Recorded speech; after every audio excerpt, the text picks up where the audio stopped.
Hello, this is the IMCLS initiative to aware the younger generation about the Idu Mishmi culture.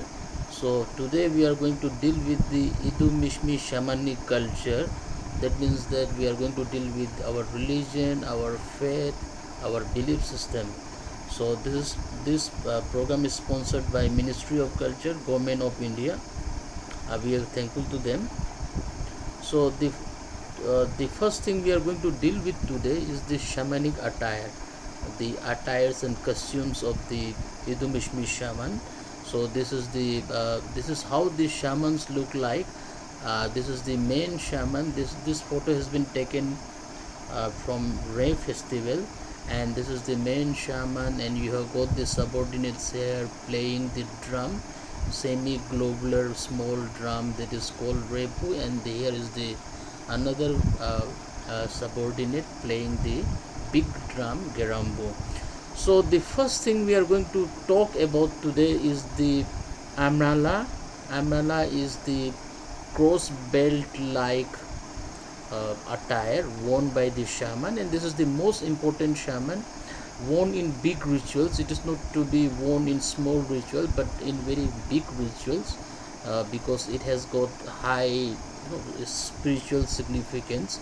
So this is the amala, and regarding the origin of amala, regarding how amala came into being the part of the shamanic attire, is chanted in the ritual called Amrala Ayusu. Amrala Ayusu is chanted once again in big rituals like Re and Amrase, and there is also there is also reference of Amrala Ayusu even in the death ritual. Yeah. So this is what the cross belt umbrella looks like. This it basically means umbrella. Amra is the tiger, and Allah is the canine. That is the canine of the tiger. So predominantly it is made of the tiger tooth. Here tiger means the cat family. It may be tiger, it may be leopard, it may be panther. You will have the mixture of all these tooths in this belt. So but though it is said amala, but it also includes the tooth of the boar, no? Tusk of the boar. You just see this is the tusk of the boar worn by the igu, and here apart from the tooth of the tiger, there is also the tooth or the canine of the monkey and canine of the bear, and all these have got spiritual significance. I will discuss it now. So when we talk about the tiger tooth, then tiger is the you can say the most important tiger soul is the most important companion of the shamans. So it is the it is the tiger tooth is the predominant tooth here, and this tiger tooth, this tiger the tiger spirit, which in Igu we call it as a dingu, or we call it also as the Amranduru, that is the spirit tiger. Spirit tiger is tamed by the tiger. Spirit tiger is tamed by the shaman through the ritual called Amra Tamama, which is done basically after killing a tiger, and the tooth is extracted, and the soul of the tiger is tamed, and the soul of the tiger stays in the amala, the attire of the igu, and whenever igu desires, then he can summon the tiger spirit. And tiger spirit here basically is for dealing with the adversaries, the big spirits especially. So tiger spirit basically is for offensive purposes, that is to subdue the power of the adversaries, or attack these spirits, then the tiger spirit is invoked. So this is the one instance, and shamans felt that only tiger spirit won't be sufficient to deal with this spiritual world. So they included the bear, task also. The bear task basically is meant to deal with the diseases and all, for curing people, for medicine purposes. When to invoke the to get the medicine and all, basically bear spirit is invoked. And why it is so? Because bear has got medicinal properties, like bear biles and all, that was used as medicine in the past. In the bear fat and all was also used as a medicine. So bear spirit is needed, so it is included in the amrala. But also during the during the shamanic journey, especially when the shaman is escorting the soul and all, escorting the soul of the dead men or women, then what happens is that uh, the dead has to cross mountains and all, huge, no, huge, mountains, and also they have to do lots of labor, that is walking and all. And the dead soul also has got with him or her the grave goods, which are very heavy. So here the shaman, the ego, employs the bear spirit to carry all those goods and all those things, mungo and all, because when shaman need to carry something heavy, then he will invoke the bear spirit. So bear spirit comes in air and bear spirit carries it. So bear tooth is also included. Now we now we come to the task of the board. Board task is also included, because board spirit is also invoked, from time to time. Especially the shaman, the ego, has to get into the spiritual realm, which also which in many instances, many of the spiritual realm lies beneath the earth. And to get inside the earth, they invoke the bear spirit, because bear spirit has got the power to dig the soil to the underworld. And many spirits also attack people from the underworld. So this all, to deal with the spirits of the underworld, deal with the spirit which lives inside the earth, the bear the the board spirit is invoked. So board task is also included.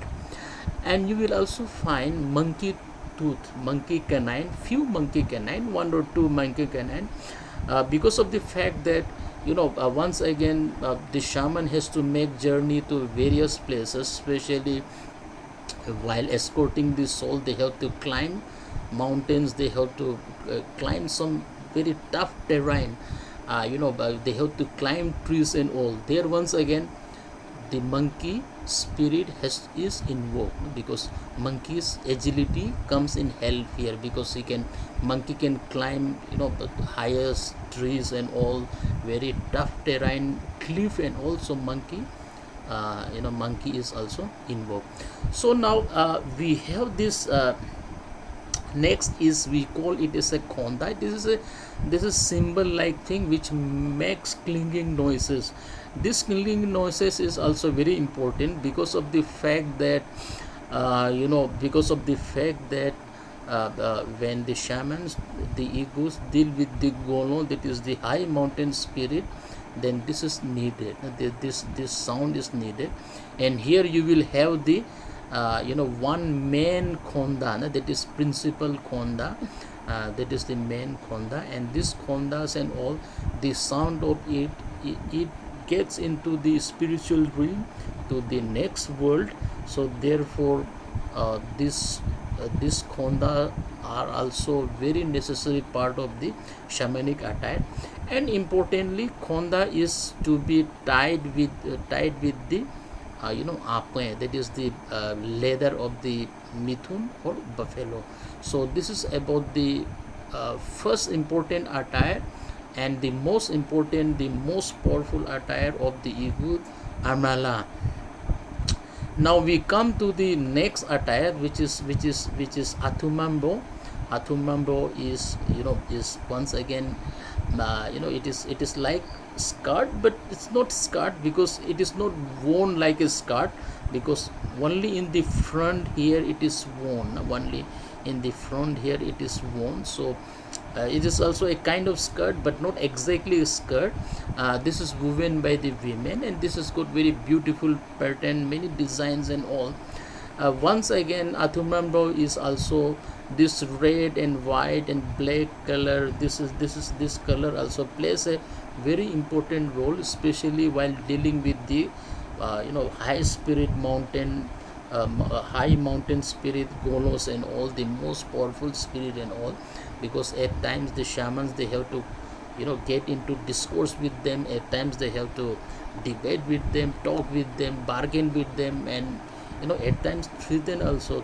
So what they wear is, the Athumambo is worn.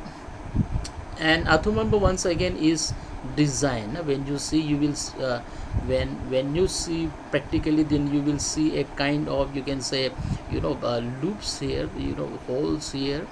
So these all designs are patterned or designed like the scale of the snake, because at times the shaman, the ego has also to deal with the serpent spirit, snake spirits of lakes and rivers who attack the people. So to get into their realm, the shaman also wears the scales like them. So this is the Athumambo worn by the ego.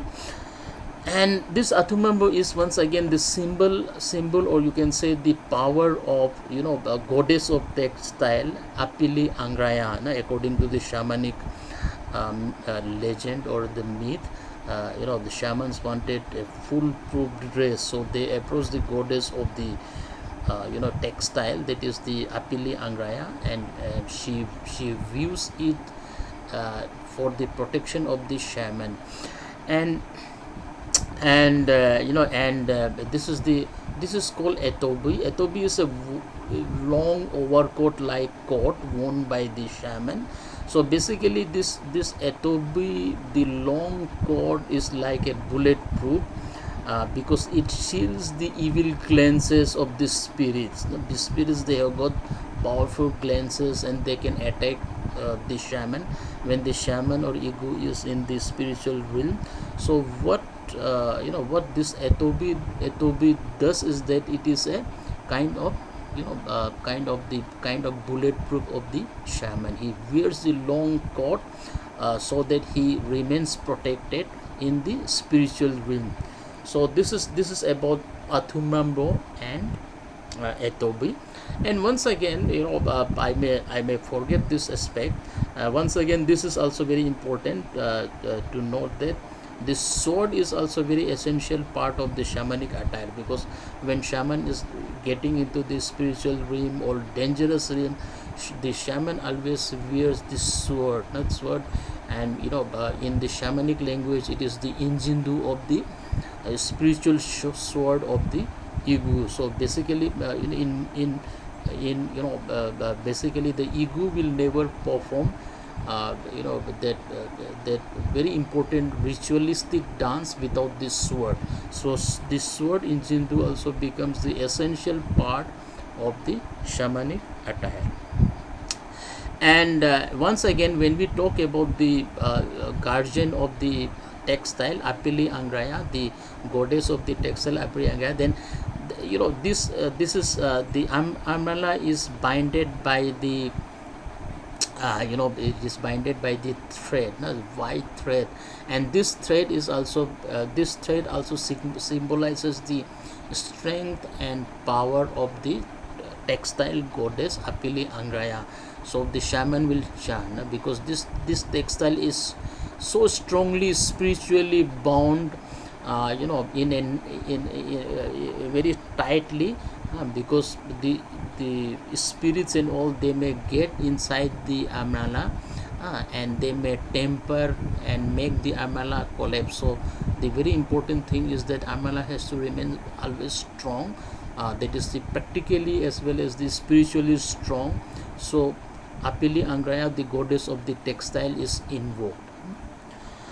So now we come to the next next attire of the Igu. Here the Igu here is wearing the aweto. This is the aweto. This is made of the cowries or shells, and all. And this is from the rivers and seas where cowries and shells are found. So this is aweto. Aweto has two components. The first is the cowries and shells, and next is this the black. This is the yak tail, yak tail. This is the yak tail, and this yak tail is known as golopu, golopu. This is known as aweto and golopu. So here headband is made of two components. That is the aweto and golopu, and here this also has got spiritual significance because of this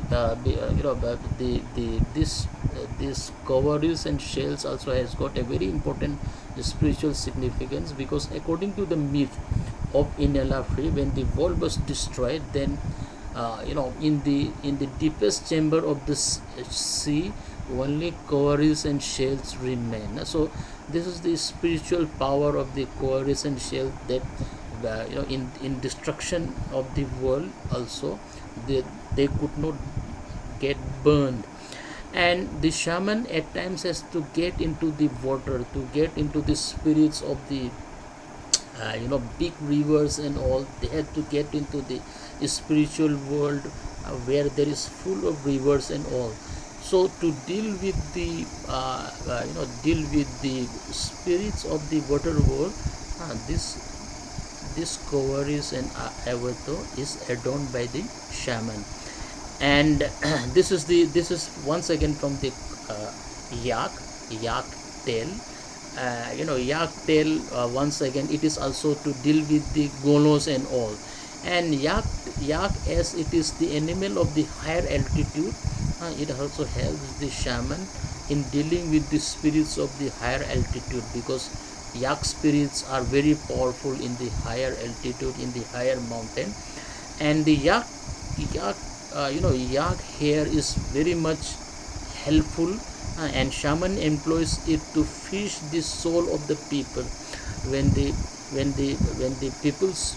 soul of the people, when they are in danger, when they are in spiritual ruin, kidnapped by evil entities and all, then the shaman employs the yak tail, golopu, to fish in the soul of the humans to the human world.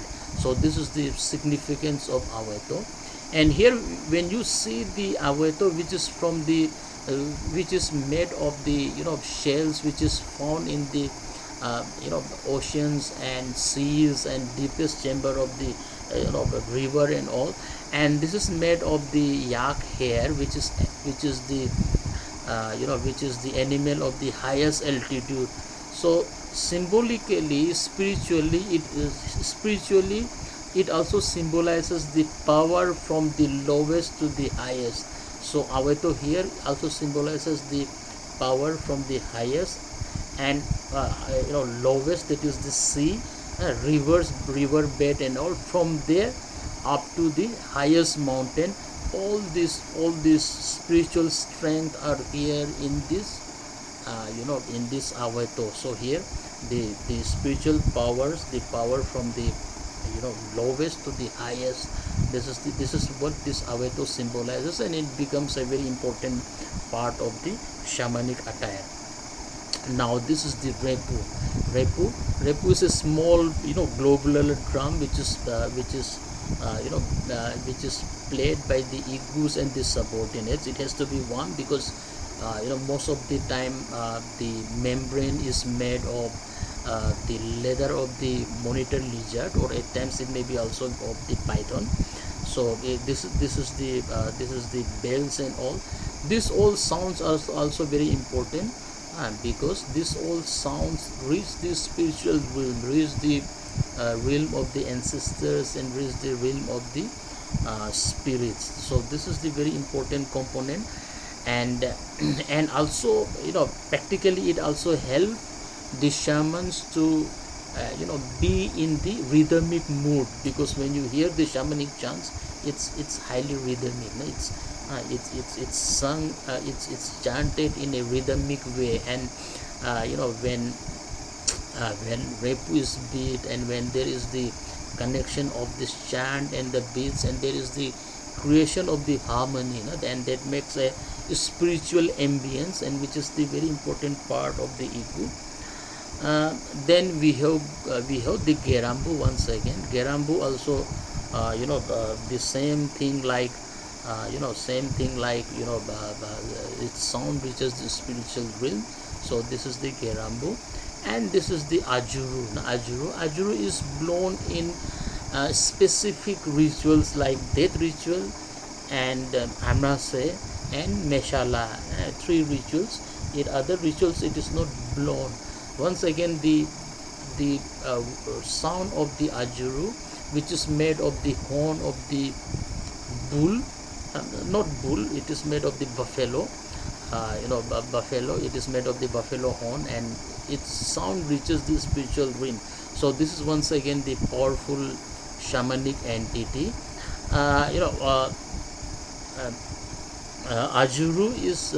Ajuru mostly is made of the horn of the female buffalo, because according to the Ipu shamans, they make better sound. And ajuru is also symbol, as it is made of the buffalo horn, so they are also symbol of the water, rain and all. So when ajuru is thrown in the water, or in the river, then there is incessant rain, which we call sea. Now we come to another important aspect of the shamanic ritual, that is called epra. Epra is the low bench. The photo is not very clearly visible, but this is the epra. This is the bench where the shaman sits. The shamans and his subordinates, while performing big rituals, always sits in epra. But the epra is not only a bench, but it also has once again got the spiritual significance, because epra, when you follow the chant of the shaman or the ego, then we come to know that epra is a vehicle of the shamans. So epra carries the shaman to different places and different abode. Shaman and his subordinate, the soul of the shaman and subordinate, are carried safe, in the spiritual realm, and epra at times become like a like a boat, especially in rivers and all, trouble in rivers and all, it becomes a boat, it becomes a raft. But there are also instances in which epra becomes a flying entity, that is something like flying carpet. So the shaman will chant that the epra is carrying me and flying across the mountains, rivers and all. It has, so epra has got the power to carry the shaman out of the danger. If there is a storm in the river during the shamanic journey, then the epra carries him out of the danger. In the same way, epra also carries and flies out of the shamanic flies away and takes cares of the people, carries the shaman in the dangerous spiritual realm. So this is the beautiful aspect of the Idu Mishmi culture. Now we come to the amuzo. Amuzo is once again, this is also a very important important part of the shamanic attire, because this is the amuzo, and amuzo is crafted by the man, but the design is very very complex, so very few people can design them, and those people who can craft amuzo are held in high esteem. And here amuzo once again is the it also has got this spiritual role. It is the basket where all the spiritual spiritual attires are kept, stacked. So amuzo is a kind of the house of the spiritual attires. So this is also very important in the Idu Mishmi shamanic attire. So before opening this because at inside this basket is all those spiritual power. So the ego before wearing before opening this this basket invokes this basket in the ritual called ampopo, where the shaman will chant that now I'm going to open the basket, and now this when I open the basket, then all these diseases and all this spirit vanishes away from this house, this place, because now the shamanic power is going to be unleashed, the shamanic power is going to come out. So that way, and he invokes for a very long time, at least the 20-30 minutes before opening this sacred basket. So this sacred basket is once again the very important part of the shamanic attire, where the shamanic power is staked. So now this is all about the shamanic rituals, and if you want to know more about the shamanism, then you can read my books. My books are available at IMCLS Zoo shop at Growing, or you can get it from Amazon. Igu and Ya, both of them are in the on the Amazon, you can get it. So now the crux of the of this presentation is that this shamanic attire, shamanic dress, shamanic costumes all have got spiritual significance. It has got spiritual meaning. So you are not supposed to tamper with it. No? You have to respect it. So basically, in the earlier times, people used to adorn this dress only in important occasions when they are conducting rituals, especially the shamans, because before wearing, before taking out, taking out and wearing the shamanic dress, the shaman will invoke this spirit, because invoke those all spiritual powers which are there in the shamanic attire, and shamanic attire is full of all those spiritual powers.